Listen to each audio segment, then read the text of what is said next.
quiet man in ancient China brings a formal complaint to a local magistrate. It should have been simple. It should have been legal. What happened next changed him forever. But before we begin, if you're drawn to stories with mystery, meaning, and the otherworldly, to legends passed down as truth, then this is the channel for you.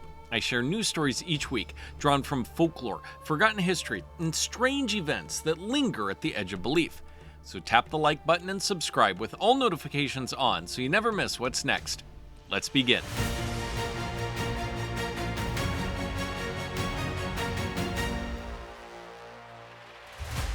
In the mist-shrouded hills of Wendeng, China, a man named Zhou lived in a sprawling estate of tiled roofs and carved wooden beams, surrounded by terraced fields that stretched green to the horizon.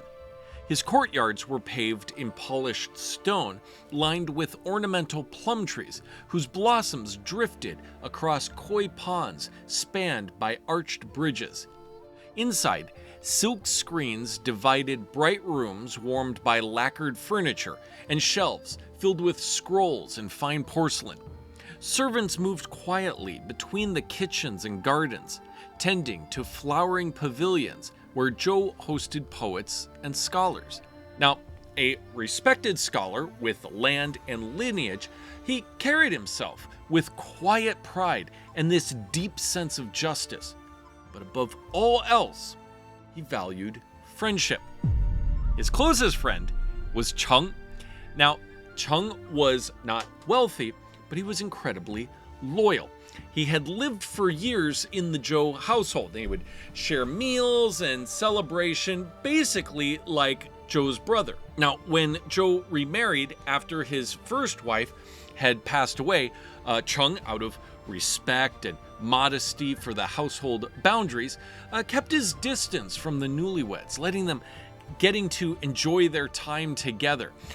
This was the true nature of their bond. It was full of trust, but also free from intrusion. Now, one day, a servant of the powerful Huang family, so neighbors to the Zhou estate, herded cattle through Zhou's field. So the ox were trampling the crops. And Zhou's own servant went up on the ridge and started shouting at the guy like, "Hey, turn your oxen around." The herder just kind of laughed, cracked his stick, and drove the ox deeper into the field. The servant came running down. They started yelling at each other back and forth. The hands were pointing in each other's faces. Mud was flying off their boots. And then the insults sharpened, right? Old grudges came spilling out. Who served whose father? Whose land once lay where? A shove, another, and then fists. The cattle scattered as they were just grappling in the dirt until some neighbors came and pulled them apart. The Huang servant spat, and then he just stormed off. Now, several minutes later, the servant from the Huang family came back into the field with this big group of guys, and they seized Zhou's servant, they beat him silly, they dragged him into the streets, and hauled him all the way to the local magistrate. Now, when Zhou had returned, he was out for the day. When he returned in the afternoon, when he heard about this, he was just burning with outrage. He said, "That pig boy, only a generation ago, his family served mine." He stormed to the magistrate's office with a formal petition. The magistrate tore it in two. "Out," he said, "before I jail you for wasting my time." Zhou was livid. He could not stay silent. "You wear the robes of justice," he snapped, "but you lick the boots of power." Zhou was seized, bound, and dragged to jail. Cheng came running when he heard, but he was too late. In the days that followed, Huang bribed 3 captured criminals to accuse Zhou of being part of their gang, and that was enough. Zhou had his academic rank stripped. He was flogged and sentenced to death. Now, ever since Zhou's wrongful imprisonment, Cheng had begun to see the whole world as hollow. He started to question everything. He thought the cruelty of law, the fragility of reputation, the way human lives could be shattered with the simple signing of a signature. The whole thing had worn him thin, but Cheng never wavered. He took a petition and he set off for the capital. Now, he had very little money, he had no connections, only a belief that justice was not yet dead. So he waited for days in the marketplace, knowing that the emperor would pass on his way to a hunting trip. So when the imperial procession came, Cheng just threw himself before the carriage, shouting for mercy. The emperor paused, and he actually took the petition. 3 weeks later, orders came for a new investigation. But by then, Zhou was barely alive. The guards had been bribed to starve him, and then even when Cheng brought food for him, he was turned away. But the prison was then raided by imperial soldiers. The guards of the prison executed. Huang fled justice. So Zhou was freed, and he returned home with his life, but he was totally shaken by the whole experience. Now, time passed, and one afternoon, Cheng came to him and said softly, Let's leave this world. There's nothing left here but rot. Zhou just kind of laughed it off. Right? You want me to abandon my young wife and wander the hills with you? Cheng said nothing. And the next morning, Cheng was gone. Zhou searched temples, mountains, valleys. Nothing. 8 years had passed, and then one autumn evening, Cheng returned. He was wearing Taoist robes, his face unchanged, ageless. The two embraced, they poured wine, and Cheng spoke softly of a hidden temple he had found 8 years ago, tucked deep behind the ridges of Zhou's estate, a place where he had wandered to in his solitude. The warmth of the reunion pulled them into long conversation, the kind that swings between laughter and silence. They drank until the candles were just stubs. Now, eventually, with their heads bowed, they passed out under the table, the wine cups tipped over, their mouths kind of half open, mid-thought. At that point, Zhou had a dream that Cheng had lay atop his chest, silent and heavy. And then Zhou gasped, awake. But Cheng was gone. Then he got up from under the table, he called the servants over, they held the lamp and stared. So Zhou went over and looked in the mirror. He was Cheng. His beard was gone. His hands were different. His own family didn't recognize him. Confused, desperate, Zhou left the house. But outside, strangers greeted him with deep bows, calling him Master Cheng. So he ended up remembering that winding path that Cheng had told him of to take him to that secret hidden temple. And when he got there, he saw that there was this huge gate carved in stone, and there was moss kind of creeping over weathered beams.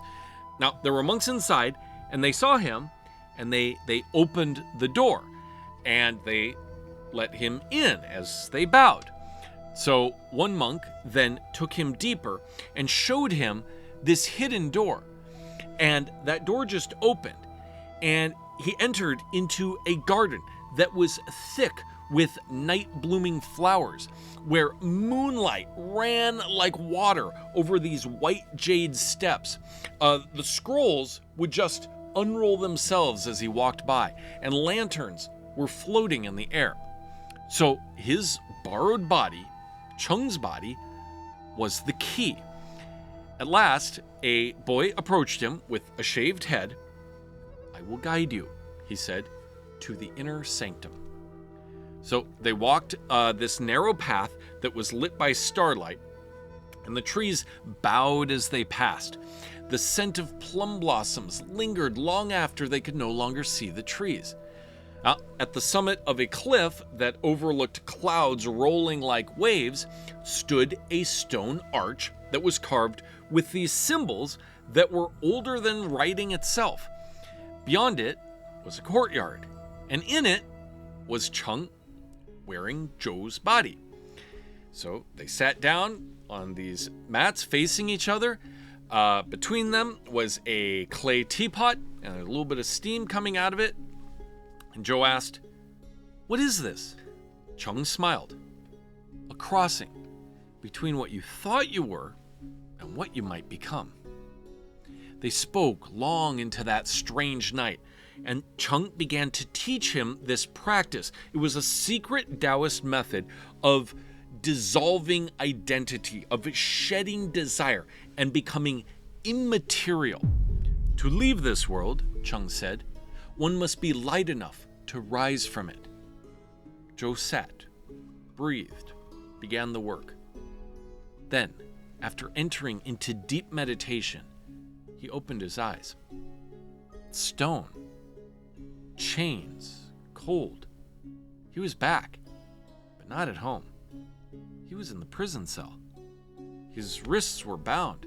His clothes were rags. Outside, he heard the voices of guards. Everything since the arrest, the immortals, the wine, all of it had been a dream. Or had it? He remembered the breathing, the posture, the stillness. He resumed the practice silently until the day came. The noose, the crowd, the square. Zhou did not tremble. Standing beyond the courtyard wall, untouched by guards, he saw Cheng, his robes glowing faintly. He lifted a hand. Time stopped. Zhou felt his body fall, but not downward, upward. He rose. Cheng smiled. "You're ready now." And they vanished. This story comes from the book Liao Zhai Zhi Yi, or Strange Tales from a Chinese Studio, written over 300 years ago by the scholar Pu Songling. It isn't fiction in the modern sense. Each tale in this collection, gathered by the author over decades of traveling around China, carries hidden messages beneath layers of the paranormal. In Zhou's case, it is a story about letting go of pride, of identity, and of earthly attachments. The world may betray you, but the path to transcendence lies not in revenge or power, but in awakening. What you see, suffer, and lose may only be steps towards something far greater. Let me know what you think in the comments below, and if this story stayed with you, share it with someone who still believes this world holds secrets. I'll see you in the next story.